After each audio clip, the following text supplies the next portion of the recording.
जय श्री कृष्णा। आज हम बताएंगे कि किसी भी जन्म कुंडली में मांगलिक दोष जो हो कैसे बनता है। जातक जातिका की कुंडली में मांगलिक होता है तो मांगलिक कितना प्रभावशाली होता है। शादी विवाह में देखते हैं कि हमारा लड़की मांगलिक है, लड़का मांगलिक है, तो उसको लिए मांगलिक के ही मांगलिक देखना पड़ता है विवाह के लिए। जैसे कहा जाता है कि अगर लड़का मांगलिक है, लड़की मांगलिक नहीं है, तो विवाह शादी में जो है अशुभकारी होता है, यहाँ तक कि वो मृत्यु तुल कष्ट होता है या मृत्यु हो सकती है। तो ये देखेंगे कि हम मांगलिक जो है कितना परसेंट किसी की जन्म कुंडली में मांगलिक होता है। हालांकि ऐसा है कि किसी न किसी कारण से जो है मांगलिक दोष दूर हो जाता है, आंशिक मांगलिक रह जाता है, मांगलिक छीन हो जाता है, उसका प्रभाव कम हो जाता है और वो पूर्ण मांगलिक नहीं होता। 80-90% मांगलिक दोष जो है कम हो जाता है। तो हम सबसे पहले देखेंगे कि मांगलिक होता कैसे है, बनता कैसे है मांगलिक जो। तो देखें यहाँ के जिस तरह से मंगल इसमें दर्शाया गया है कुंडली में, इसमें कहीं भी मंगल बैठा हो, किसी की कुंडली में कहीं बैठा हो, 1 में, 4 में, 7 में, 8 में और 12वें स्थान में कहीं भी मंगल बैठा हो तो वो जातक को मांगलिक समझा जाता है। किसी अन्य मत के अनुसार जो है दूसरे घर और 11वें घर में भी मंगल होता है तो उसे मांगलिक कहा जाता है। इसी तरह अगर जन्म कुंडली में नहीं है और चंद्र कुंडली में इसी तरह बैठा है, कहीं भी मंगल बैठा हो, इसमें बैठा हो, इसमें बैठा हो, इसमें बैठा हो, कहीं भी बैठा हो मंगल, तो उसे मांगलिक दोष से युक्त लड़का लड़की को कहा जाता है।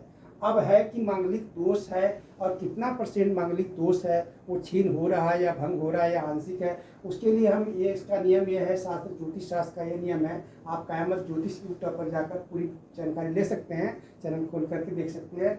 अगर मंगल के साथ कोई पाप ग्रह बैठ जाए, जैसे इसके साथ कोई शनि बैठ जाए, राहु बैठ जाए, केतु बैठ जाए, तो मंगल का दोष जो है छीन जाता है। अगर मंगल कहीं बैठा हो, उसको मंगल को जो है कोई पाप ग्रह देखता हो, शनि देखता हो, राहु देखता हो या केतु देखता हो या सूर्य देखता हो, उसकी दृष्टि पड़ती हो, तो मंगल का दोष खत्म हो जाता है।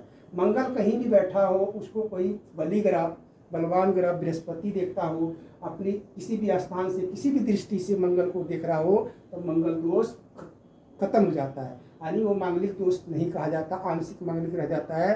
जो शादी विवाह में अगर लड़का लड़की नहीं भी मांगलिक मिला तो आप विवाह कर सकते हैं, कोई दोष नहीं होता इसमें। ये अब इसके बाद जो है मंगल अगर अपनी राशि में बैठा हो, अपनी मित्र की राशि में बैठा हो, अपनी उच्च राशि में बैठा हो, होकर कहीं भी बैठा हो, तभी मांगलिक दोष खत्म हो जाता है। मंगल अगर नवांश कुंडली में वर्गोत्तम का बैठा है तब भी मांगलिक दोष खत्म हो जाता है और मांगलिक दोष प्रभावशाली नहीं रहता। तो इस तरह हम देखते हैं कि मंगल यहाँ से लेकर कहीं भी बैठा हो मंगल, तो उस जातक जातिका को मांगलिक कहा जाता है। लेकिन मंगल कितना प्रभावशाली होता है उसको देखा जाता है। तो इनमें कहीं भी मंगल बैठा हो और उसकी कोई पाप ग्रह देखता हो या बलि बृहस्पति की दृष्टि किसी तरह से पड़ रही है, तो मांगलिक दोष भंग हो जाता है। और उसके साथ किसी भी लड़का लड़की के साथ शादी करने पर मंगल दोष के कारण उसे अशुभ नहीं होता है, बल्कि शुभ फल प्राप्त होते हैं। और ये आपको मंगल से डरने की जरूरत नहीं है, घबराने की जरूरत है। मांगलिक लड़का लड़की जो है उसको अच्छा माना जाता है, भाग्यशाली होता है।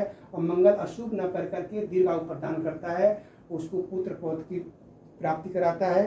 तो इस तरह से मंगल जो भी मांगलिक अगर किसी कुंडली में है तो उसको विश्लेषण करा करके देख करके जानकारी करके तब आप किसी से भय नहीं करने की जरूरत है, डरने की जरूरत नहीं कि हम मांगलिक है तो हमको लड़की मांगलिक ही चाहिए या लड़की के लिए लड़का मांगलिक चाहिए।